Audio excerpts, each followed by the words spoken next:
Je suis Laetitia Léniel, Laetitia Léniel qui réalise et Tiniel qui écrit les chroniques endométriques, présidente des chroniques endométriques.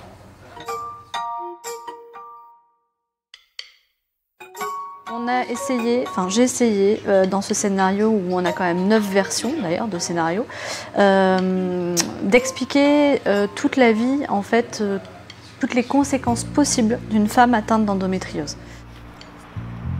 Donc du coup, je me suis basée sur mon propre témoignage, évidemment, en tant qu'atteinte, voilà, un peu stade 4, mais également des témoignages de toutes les femmes que j'ai pu récolter sur les réseaux sociaux. Coupé. Coupé, merci.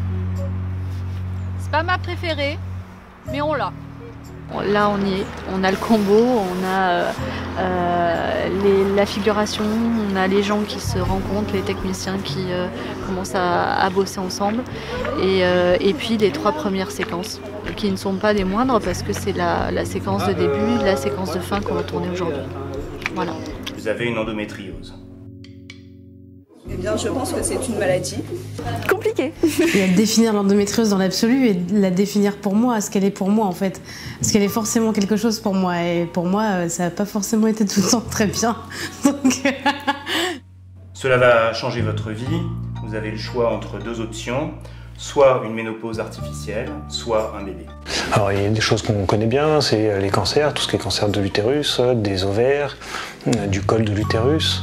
Et puis il y a tout ce qui est descente d'organes, les prolapsus, qui arrivent avec l'âge. Et la maladie, une maladie importante dont on parle de plus en plus, c'est l'endométriose. L'endométriose, ouais. C'est comme une plante rampante qui envahit tout le corps. C'est une maladie qu'ont les femmes à partir de l'adolescence, à partir du moment où elles ont leurs règles, je crois. Une maladie très douloureuse et très invalidante. Alors, la vraie définition, c'est une maladie de l'endomètre, le revêtement interne de l'utérus. Les cellules qui la composent migrent en dehors de la cavité utérine en passant par les trompes de Fallope qui colonisent d'autres organes. J'ai rien compris. C'est une douleur lourde. Un gros boulet au bout du pied. Elles ont très mal au ventre, parfois elles ont des nausées et puis ça immobilise les femmes chez elles complètement. L'endométriose, c'est une maladie qui peut perturber grandement la vie d'une femme et aussi celle de son entourage, malheureusement. C'est une maladie qui touche une femme sur 10. Une femme sur 10, c'est beaucoup. Oui, une femme sur 10, c'est beaucoup. Je sais pas trop comment l'expliquer. J'avais lu le truc, mais je sais que c'est très paralysant. C'est une maladie gynécologique chronique qui touche a priori au moins une femme sur 10 en France. Une maladie très invalidante et qui en même temps forge et rend plus fort, forte. Complexité. Un mot, je dirais saloperie. Guerre. Le regard, en fait, il faudrait qu'il soit plus à gauche. Les enfants sont là-bas. Les 2 fillettes seront en train de jouer à Colamaillard. C'est une symbolique de la maladie. 1 sur 2, deuxième.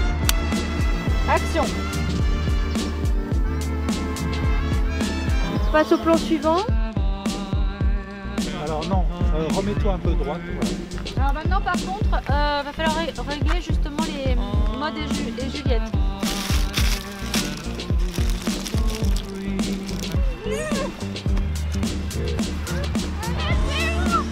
Il y a beaucoup d'espoir, il y a beaucoup de choses qui se passent, mais néanmoins on tâtonne encore. Comment la suite va se passer? Moi je suis incapable de savoir si dans 2 ans je serai en pleine forme ou si dans 2 ans je serai encore pliée sur mon canapé. L'endométriose, on en parle de plus en plus, on en parlait peu avant, on en parle de plus en plus, mais c'est quand même une maladie qui touche tellement de femmes jeunes avec une pathologie qui est assez grave et dont un des traitements c'est la chirurgie. Il n'y a pas que ça comme traitement, mais ça fait partie des traitements qui sont disponibles et qu'on peut proposer suivant les cas des endométrioses. L'endométriose, j'aurais tendance à dire que c'est une saloperie qui affecte les femmes d'un point de vue de la douleur et de la fertilité et qu'on essaye aujourd'hui d'être plus actif dans le diagnostic, dans le dépistage et dans la prise en charge et d'accompagner au mieux possible les femmes qui en sont atteintes. L'endométriose, moi je dis souvent que c'est le pays de la bêtise humaine. Voilà, il y a beaucoup de clichés, beaucoup d'erreurs sur ce qu'on vit et ce court-métrage il est là justement pour déconstruire tout ça et comprendre réellement ce que c'est.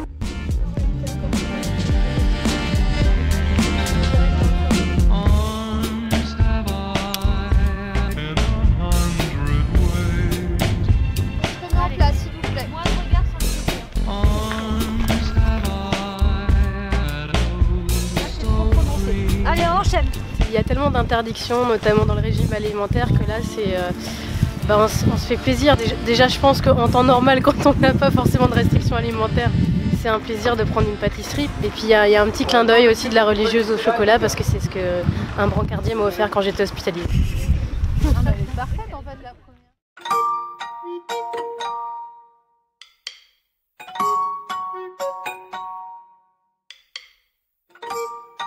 Laetitia et moi, on s'est rencontrés virtuellement. Donc, elle a créé les chroniques. Et j'ai lu les chroniques avec le personnage de Lando. Et du coup, quand j'ai vu ça, c'était 3 jours avant d'être opérée. Et ça m'a franchement bien fait marrer. Il y avait un recul artistique et humoristique que j'ai beaucoup aimé. Et je lui ai écrit un message en lui disant, tout simplement, c'était même une phrase, je voulais juste que tu saches que ton travail m'a beaucoup fait rire. Je me fais opérer dans 3 jours et voilà, du coup ça m'a mis la pêche. On a fait une correspondance comme ça pendant plusieurs mois. Et au mois de janvier, il y a pile 1 an, donc elle m'a dit, écoute, je suis allée voir sur ton profil Facebook et j'ai vu que tu étais comédienne et j'ai trouvé ça assez incroyable parce que voilà, je suis réalisatrice et je cherche une comédienne principale pour mon court-métrage sur l'endométriose. Et je pense que je t'ai trouvé. Au niveau du jeu, c'est nickel. Je vais faire le test et je garde pour moi en fait le résultat. C'est-à-dire que c'est une déception vraiment qui m'isole encore plus dans la solitude face à la maladie.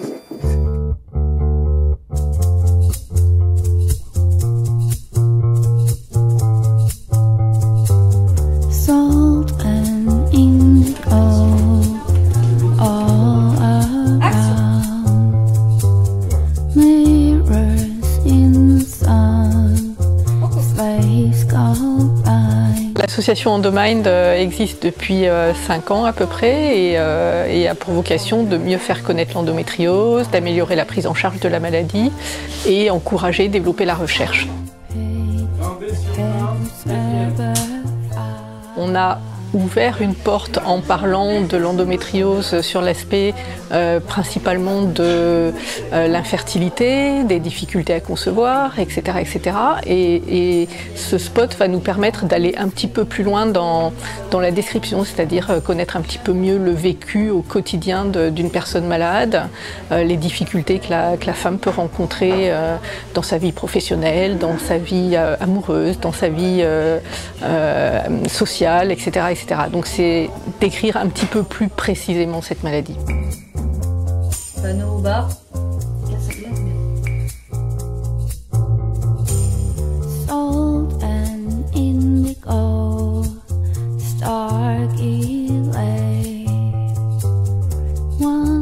Ce film, c'est je pense, une jolie façon de mettre des mots et des émotions sur ce que vit une femme atteinte d'endométriose.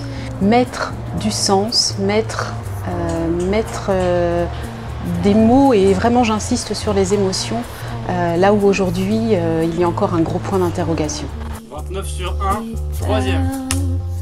Quand on a une endométriose, c'est à la fois le coup de massue qui tombe, mais c'est aussi qu'est-ce que je vais devenir et comment je vais m'en sortir. Et c'est tout ça qui se cache derrière ce point d'interrogation.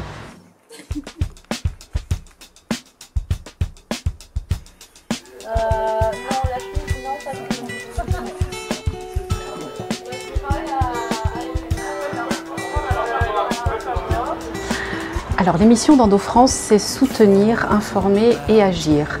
soutenir les femmes atteintes d'endométriose, soutenir leur entourage aussi, informer le grand public en organisant des actions de sensibilisation, des séances d'information, des conférences, des tables rondes avec des professionnels et agir pour la reconnaissance de la maladie auprès des pouvoirs publics, notamment en soutenant par exemple la mise en place de centres experts dédiés à l'endométriose.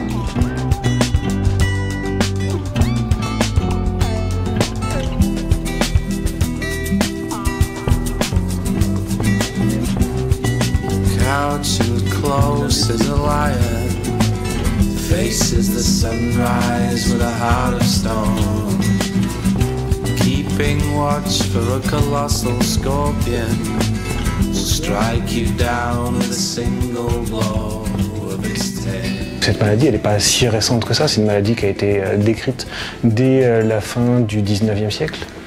Mais c'était sur ce qu'on appelle des pièces anatomiques, c'est-à-dire qu'on a découvert ça chez des gens qui étaient décédés. Et on a découvert cette maladie qui a été décrite comme de l'endométriose à ce moment-là. Mais on n'avait pas de moyens à l'époque de faire du diagnostic. On ne savait pas faire, à l'époque on n'a pas de scanner, on n'a pas de radio, on n'a pas d'IRM. La chirurgie, elle est souvent très compliquée, donc on ne va pas faire des chirurgies pour aller voir ce qui se passe. Donc à cette époque-là, on ne sait pas faire le diagnostic.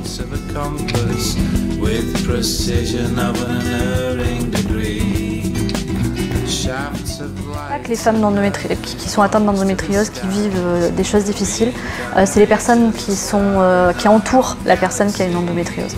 Voilà, je pense moi à mon mari, et je pense à ma famille par exemple, et je crois que c'est vraiment pas évident pour eux, donc là aussi c'était un hommage à eux.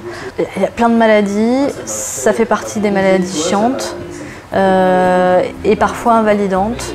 Et il faut vraiment faire en sorte que ce soit beaucoup plus connu et qu'on soit diagnostiqué beaucoup plus tôt. Il va y avoir forcément un mouvement, un niveau clair et net par test, qu'on ait l'impression qu'il y a une vraie vie de groupe à ce moment-là. Et donc, en gros, je veux que ce soit festif. À partir du moment où vous allez trouver des thèmes à vous, c'est là que vous allez improviser. Alors en fait, moi j'ai carrément été intéressée de participer à ce projet-là parce que l'endométriose pour moi aujourd'hui c'est un point négatif, c'est le centre, on va dire, nerveux de ma vie. Et aborder donc ce thème-là d'une façon plus positive et plus originale, c'était une idée fantastique pour moi et une manière aussi de me réconcilier avec cette maladie qui m'accompagne au quotidien.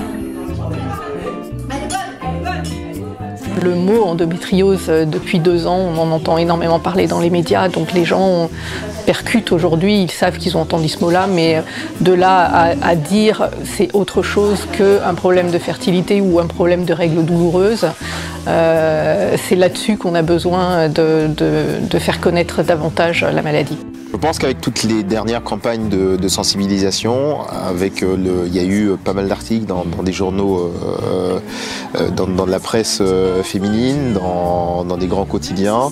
Il y a la semaine d'endométriose, énormément de manifestations, et je pense qu'on commence à sensibiliser les femmes de mieux en mieux. Le diagnostic, il a beaucoup changé, premièrement avec la célioscopie. Donc la célioscopie, c'est ce type d'intervention qui permet d'avoir 2 ou 3 petites incisions sur le ventre sous anesthésie générale, et ça va nous permettre de faire un diagnostic de façon assez simple. Et l'autre grand moyen de faire le diagnostic qui a beaucoup progressé ces dernières années et qui fait qu'on en voit de plus en plus et qu'on en parle de plus en plus, c'est l'IRM. L'IRM qui est un examen complètement non invasif et qui permet un diagnostic dans un bon nombre de cas d'endométriose.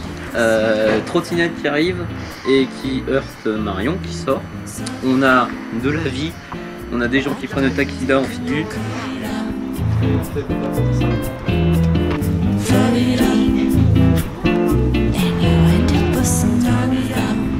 On passe au contre-champ, on se retourne.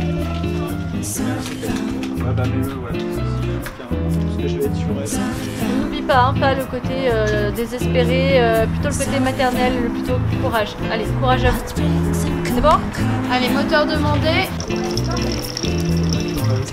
Et c'est en action. Oui, on est taxi, bien sûr. C'est notre métier. On est taxi, voilà.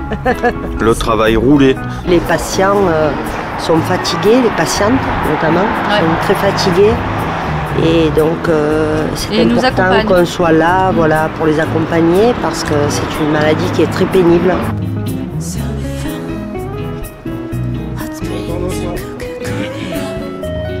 20 sur 2, 4e. Et voilà. Et si on n'a pas un Oscar technique pour ça, moi je change de métier. Voilà. Et je vais mettre à l'image parce que c'est à cause d'eux que je suis dans cette position.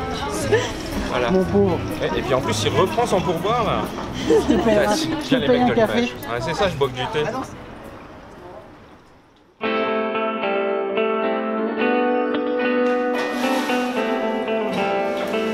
Fanny, elle est où? Elle est là, tu peux regarder à la face s'il te plaît, si on a besoin déjà de placer la fille.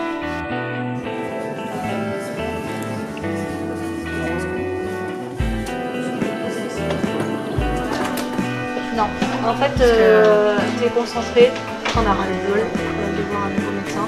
À la fois, on te l'a conseillé, donc tu y vas. Ouais.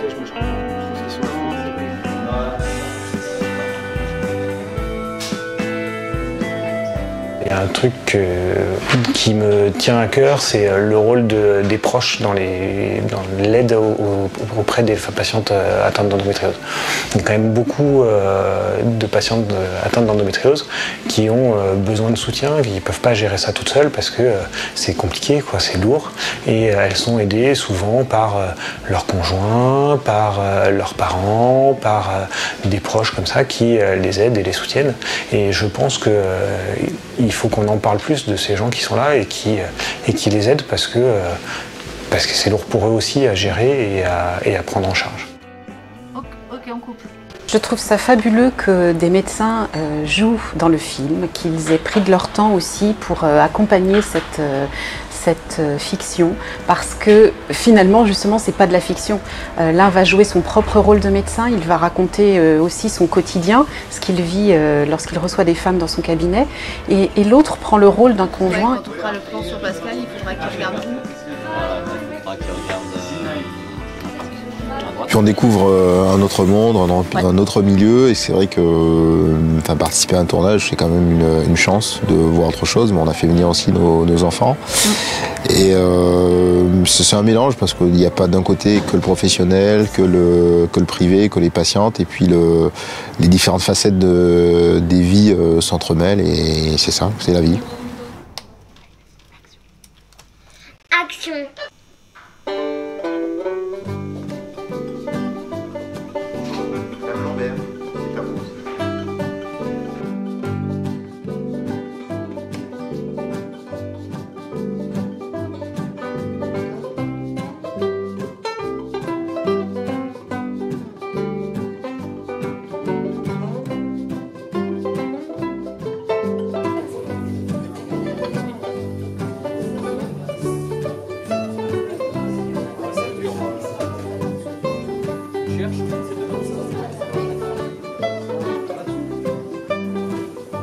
En gros, tu es devant l'ascenseur. Oui. Et au moment en fait où Nico, tu vas sentir sa présence arriver. Derrière. Ouais, exactement. Tu vas appuyer sur le bouton de l'ascenseur.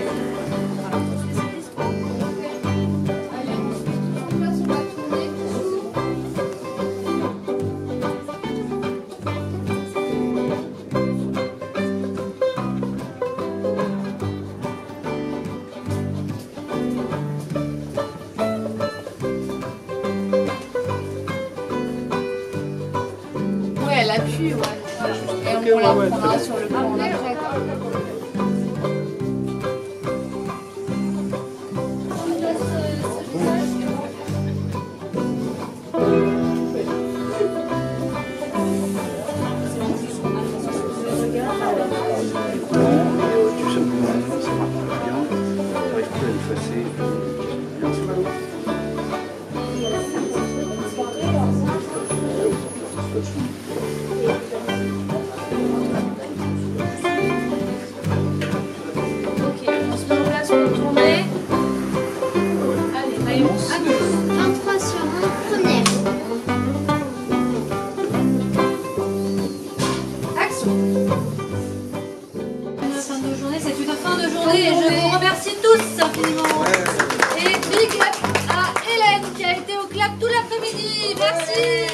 En matière de prise en charge, il y a encore beaucoup de choses à améliorer, ne serait-ce que la formation des professionnels de santé qui est essentielle et pour l'instant très faible et qui est pourtant essentielle puisque ce sont les personnes qui reçoivent les malades et qui vont les accompagner dans leur parcours avec la maladie. Donc il faut absolument qu'elles soient formées à cette maladie particulièrement. Donc il y a ça, les lieux également pour recevoir les patientes qui ne sont pas forcément adaptés, l'écoute qui peut être donnée aux patientes aussi. Il y a encore beaucoup de choses à faire, bien sûr. Aujourd'hui, clairement, ce qui a changé dans la prise en charge, selon moi, c'est déjà une véritable formation. Aujourd'hui, on a des médecins qui n'ont quasiment pas de cours sur l'endométriose. On se contente de l'endométriose, ça fait mal au ventre quand on a ses règles. Bon, il y a un type qui a 100 ans a dit que peut-être que c'était un reflux des règles. On n'a pas vérifié, les études ne sont pas franchement pour cette théorie, mais bon, comme on n'a rien d'autre, on va apprendre ça par cœur. C'est pas suffisant, c'est une maladie qui est complexe, c'est une maladie qui est protéiforme et pour l'attaquer vraiment, pour la prendre en charge, il faut avoir une vraie formation derrière.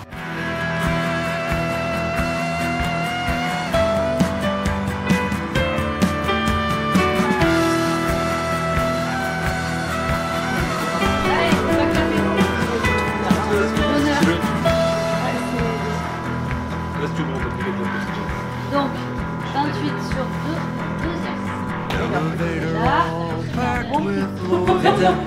Ouais. Allez.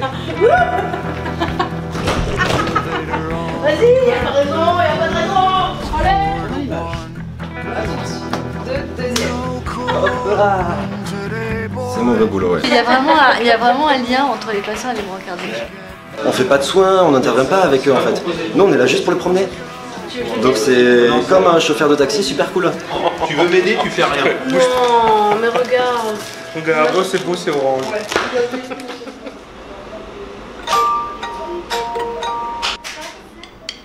Là, tu as une nana qui se fait opérer, d'accord? Est-ce que tu peux nous faire ton action naturelle? Voilà, il arrive et comment ça va? Où est-ce que tu vas t'habiller? Est-ce que tu vas te placer? On est en retard. Ici, nous avons les deux accessoiristes, donc là, une vraie aide opératoire et nous avons une vraie médecin.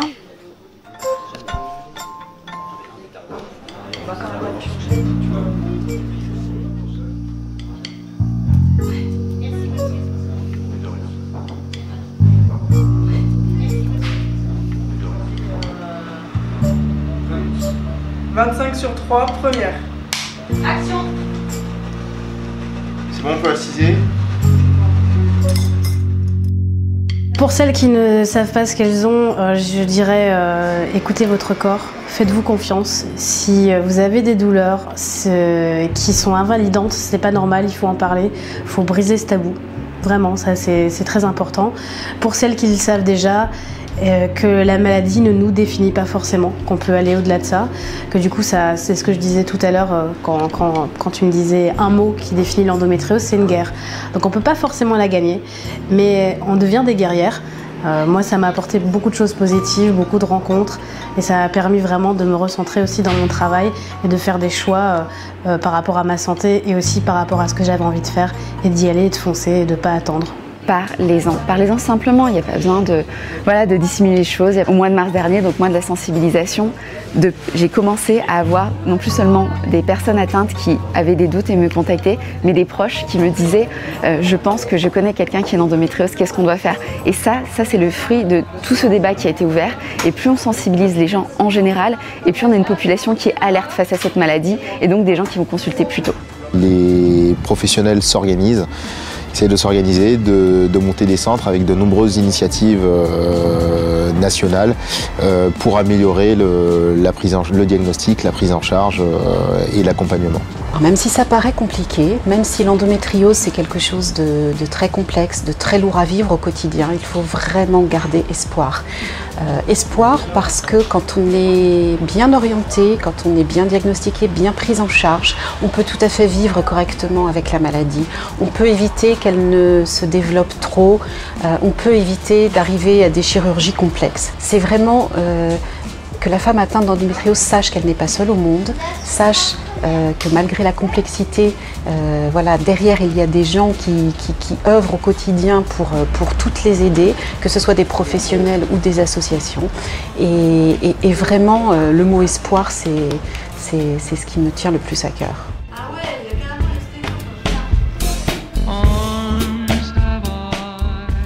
Ouais, je remercie Lando parce qu'elle m'a fait vivre des trucs vraiment sympas. Des rencontres déjà avec plein de gens, avec plein de femmes et d'hommes formidables. Je pense aux partenaires, je pense aux gens dans le médical aussi, parce qu'ils œuvrent. Il y a beaucoup de nanas qui justement sont en colère beaucoup contre le monde médical. Mais il y a des gens qui sont vraiment super, qui sont là, qui travaillent dans l'ombre, qui essayent de lutter aussi pour faire connaître la maladie, pour soigner la maladie. Donc voilà, donc ça m'a fait, il y a des rencontres magnifiques. Et puis oui, la résilience, c'est-à-dire qu'en fait, même malade, ça veut dire qu'on peut arriver à faire des choses, on peut arriver à s'entourer de gens et à faire quelque chose qui est fédérateur, qui est tous ensemble sur un terrain neutre et pour pouvoir parler de la même chose. 1, 2, go!